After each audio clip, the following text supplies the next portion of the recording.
जय हिंद साथियों। देखिए, आप सभी को पता है, आप और हम सभी कल ही बात कर रहे थे यूपी होमगार्ड की रिजल्ट की, और इसका आपको बहुत ज्यादा बेसब्री से इंतजार भी था।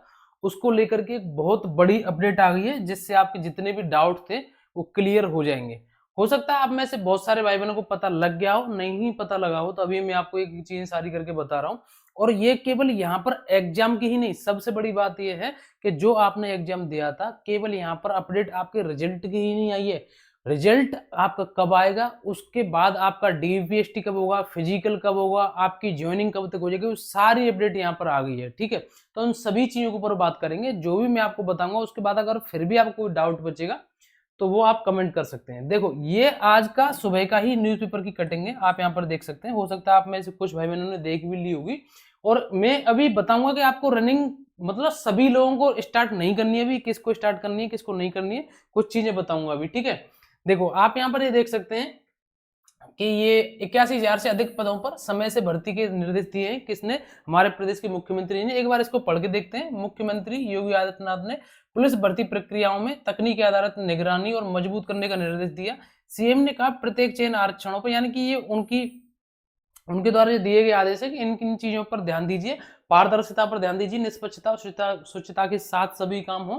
ठीक है, सीएम ने शुक्रवार को पुलिस भर्ती एवं प्रोन्नति बोर्ड की समीक्षा बैठक में निर्देश दिए। अब जो आपके लिए सबसे ज्यादा जरूरी है, उन पॉइंटों पर बात करते हैं।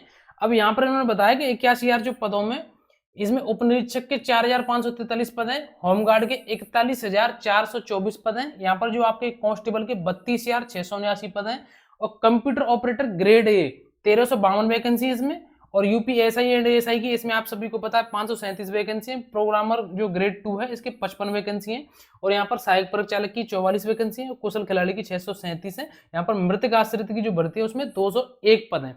इस तरीके से मिला करके टोटल जो वैकेंसी इन्होंने बताई 81,472 बताई है, कि ये अच्छे तरीके से सही ढंग से कंप्लीट होनी चाहिए।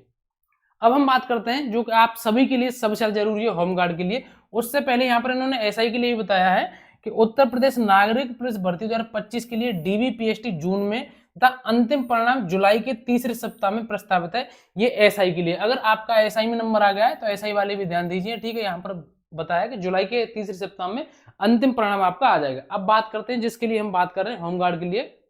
देखिए, होमगार्ड 2025 के अंतर्गत डीबीपीएसटी जुलाई में। अब आपका जब डीबीपीएसटी जुलाई में आएगा, ठीक है, जब आपका डीबीपीएसटी जो आपका जुलाई में होगा, तो उससे पहले आप सभी को पता है, उससे पहले ही आपका रिजल्ट आएगा। और रिजल्ट जब आपका डीबीपीएसटी जुलाई में है, तो आपका रिजल्ट कब आ जाएगा? आपका रिजल्ट आ जाएगा जून में। ठीक है, कब आ जाएगा? आपका रिजल्ट जून में आ जाएगा, यानी कि अगले महीने ही। ये महीना तो मई बिल्कुल खत्म हो गया, जून अब आने वाला है। जून में ही आपका रिजल्ट आपको देखने को मिल जाएगा, और डीबीपीएसटी आपकी जुलाई में हो जाएंगी। जब आपका डीपीएसटी जुलाई में हो जाएंगी, फिर उसके बाद आपका होगा फिजिकल, वो होगा आपका अगस्त में। वो कब होगा? अगस्त में होगा। और आप सभी के लिए ये यहाँ पर बहुत अच्छी खबर है, क्योंकि आपका जो फिजिकल होगा वो अगस्त में होगा, और उस समय पर गर्मी अपने एक निम्न स्तर पर पहुंच जाएगी। और यहाँ पर जो एसआई के फिजिकल होंगे, आप सभी को पता है भयंकर गर्मी में होने वाले हैं, लेकिन फिर भी यहाँ पर होमगार्ड के लिए कम से कम ये राहत है कि उनका जो पीईटी है वो अगस्त में होगा, तथा अंतिम परिणाम आपका सितंबर के दूसरे सप्ताह में जारी कर दिया जाएगा। कब जारी होगा आपका अंतिम परिणाम? सितंबर के दूसरे सप्ताह में आपका अंतिम परिणाम जारी कर दिया जाएगा। जब आपका अंतिम परिणाम जारी कर दिया जाएगा, उसके बाद आपका मेडिकल होगा। क्या होगा? उसके बाद आपका मेडिकल है, क्योंकि यूपी पुलिस की तरह ही यहाँ पर प्रक्रिया चल रही है। आप सभी को पता है यूपी पुलिस का मेडिकल बाद में होता है, पहले यहाँ पर अंतिम परिणाम आता है, उसके बाद आपका मेडिकल होता है। ठीक है, और ये यहाँ पर आरक्षी एवं समकक्ष पदों की जो आपकी एग्जाम डेट है 8, 9 और 10 जून 2026 को, उसके लिए इन्होंने यहाँ पर बताया है। ठीक है, यहाँ पर 9,406 पदों पर पदोन्नति प्रक्रिया जारी, ये बाकी चीजों के लिए जो पदोन्नति के लिए। तो आप सभी के लिए आप यहाँ पर देख सकते हैं, आपकी एक एक चीज मैं आपको यहाँ पर क्लियर करके बता दूं। एक बार आप यहाँ पर देख सकते हैं कि जो आपकी सारी चीजें हैं, जो आपकी सारी चीजें हैं वो एक बार मैं आपको यहाँ पर बता देता हूँ। यानी कि जो आपका रिजल्ट आएगा, ठीक है, जो आपका रिजल्ट आएगा वो आपका रिजल्ट आ जाएगा जून में। ठीक है, जब आपका रिजल्ट आ जाएगा, फिर उसके बाद आपकी जो डीवीपीएसटी होगी, डीवीपीएसटी होगी आपकी जुलाई में। ठीक है, कब होगी आपकी डीवीपीएसटी? डीवीपीएसटी होगी आपकी जुलाई में।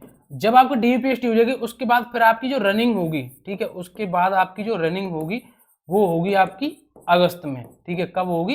अगस्त में होगी और आपका जो अंतिम परिणाम है वो सितंबर के दूसरे सप्ताह में जाएगा। अब आपको मैं बताऊं, मैं यहाँ पर बताऊं आपको कि अभी आपको सभी को रनिंग स्टार्ट नहीं करनी है। दूसरी बात, पहले नंबर पर वो जिनका एग्जाम है कांस्टेबल का, ठीक है, जिनका एग्जाम है कांस्टेबल का, आप सभी को पता है, यह भी बताया गया कि आप सभी का 8, 9 और 10 जून को आपका एग्जाम है। तो जिनका एग्जाम है वो 8, 9 और 10 जून तक अभी रनिंग बिल्कुल भी स्टार्ट मत करना, क्योंकि होमगार्ड के लिए कम से कम इतना समय तो है कि आप बाद में कर लेना। अभी फिलहाल अपने केवल और केवल अपने एग्जाम पर ध्यान दीजिए। किस पर ध्यान देना आपको? आपको केवल अपने एग्जाम पर ध्यान देना है। लेकिन कुछ अभ्यर्थी ऐसे हैं जो केवल होमगार्ड के ही भरोसे बैठे हैं, वो अपनी रनिंग शुरू कर सकते हैं, ठीक है, वो अपनी रनिंग शुरू कर सकते हैं। अगर आपको लग रहा है कि मेरा नंबर आ सकता है, मेरे इतने अच्छे नंबर हैं, तो आप रनिंग शुरू कर सकते हैं। लेकिन सभी के लिए मैंने बोल दिया कि आप सभी रनिंग मत करना। जो कांस्टेबल वाले हैं वो 8, 9, 10 जून तक अपनी पढ़ाई पर ध्यान दीजिए। कहाँ पर मॉक टेस्ट में हमने कहाँ गलती करी, कौन सा सिलेबस में कहाँ पर क्या मिस्टेक हमसे हो रही है, उन चीज़ों पर ध्यान दीजिए। और कांस्टेबल वाले हैं वो आपको कुछ भी नया ऐसा नहीं पढ़ना है जिससे चीज़ें ज़्यादा खराब होती हैं। नया पढ़ने के चक्कर में कुछ आप 2, 4, 6 दिन में कुछ इतना ज़्यादा नहीं कर पाओगे। बस एक कुछ करंट अफेयर के टॉपिक रह रहे हो या जीएस कुछ स्पेशल चीज़ रह रही है, उनको देख लेना, ठीक है। तो ये सारी जानकारी आप सभी के लिए।